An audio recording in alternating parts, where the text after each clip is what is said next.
Hey guys, it's Cynthia again, and welcome to Faith and Wellness with Cynthia.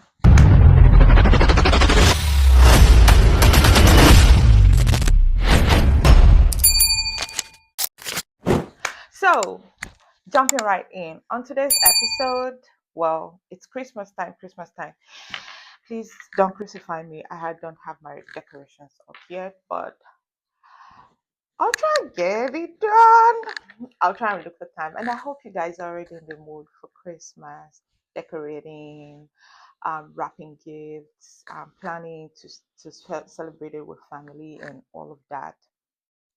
But then I'm gonna come with a twist. While we are celebrating and doing all these preps, oh, I forgot making menus.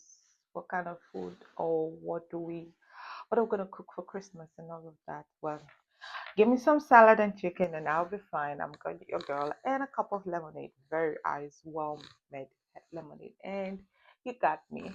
Anyway, while we're prepping for all of that,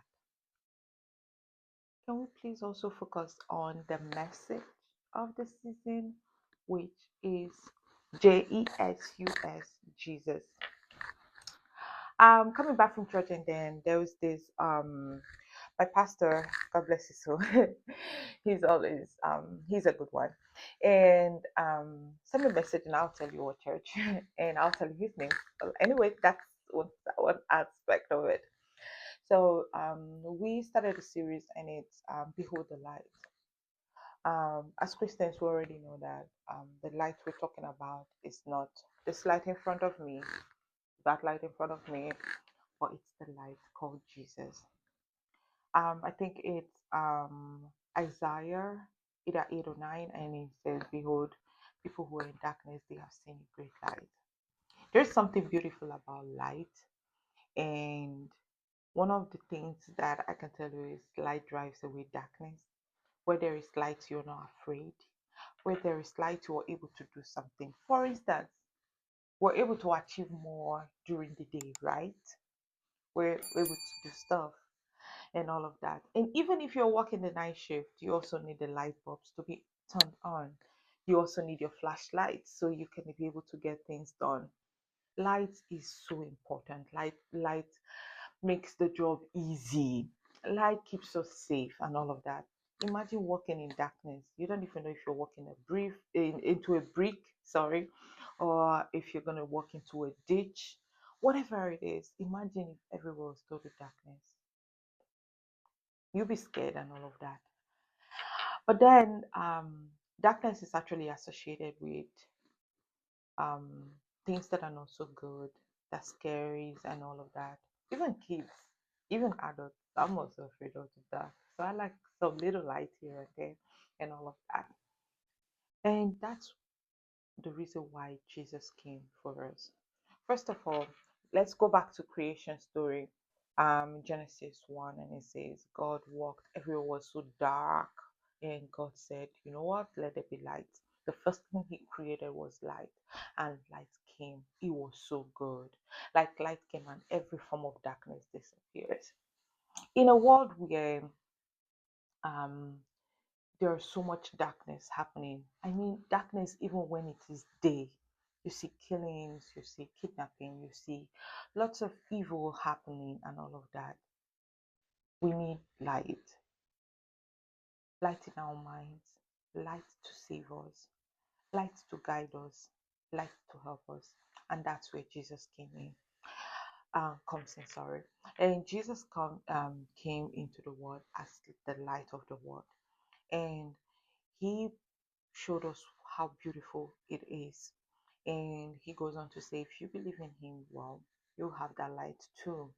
And he goes on to say that you're the light of the world. If you come to him, he gives you this light, and then the next thing you're light in the world. Now let's go back to the message. Christmas is all about Jesus. Christmas is all about um, the light that God has given to us to save us. In numerous Christmas songs, Mary, did you know that the little baby you carry will be the one to save you, is the light of the world, and all of that? It goes to show that God has seen so much darkness, so much evil, so much negativity, and his one goal to actually setting all of that is to repeat what he said in Genesis 1, where he said, "Let there be light," and then he brings light to us in form of someone called Jesus, his only begotten Son. In our business and while we're doing all of the things that I mentioned before, let us focus to let us to remember the reason for this season, which is Jesus.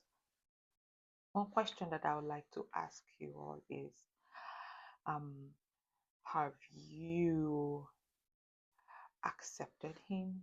Do you believe in him? Do you have a relationship with him? Are you growing in him? Do you have hope in him? Do you believe that he's the light? Because if none of the response to all of this is no, then I'm sorry to say this celebration is just whatever you're doing, it's just a mere activity with no significance to it. Jesus is light, and he just comes into the center of whatever we're doing in this season, and he makes it more beautiful. In this season of Christmas, we see, because we know that it's all about Jesus, there is this love, there is this light, there is this beauty, there is this safety, this togetherness, this unity that we experience in this season. We see that within families, everyone is loving. There is this compassion.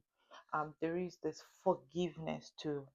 Um, reconciliation that happens, and that's just because let us come and everyone is saying, "Oh, I think I hurt you," or "I think we're not in good terms," or "I need to forgive my son who ran away from home," or "I need to forget this person who slandered me," and all of that. "Oh, I think I've not been a good person to my friends." "Oh, I think I've dishonored my parents." Whatever it is, "I think I've been a mean boss to my employees." Yes. "And I think I've been a bad employee too." Yes. So it's when light comes, it just reveals all those little aspects, and then we try to restitute. We try to like make it better. We try to like find a way to fix it. And one thing that can help us achieve all of this, especially when we're on the right side, like we're trying to make things better, is to actually trust and believe in Jesus, and then He comes in and then He makes it easy and all of that.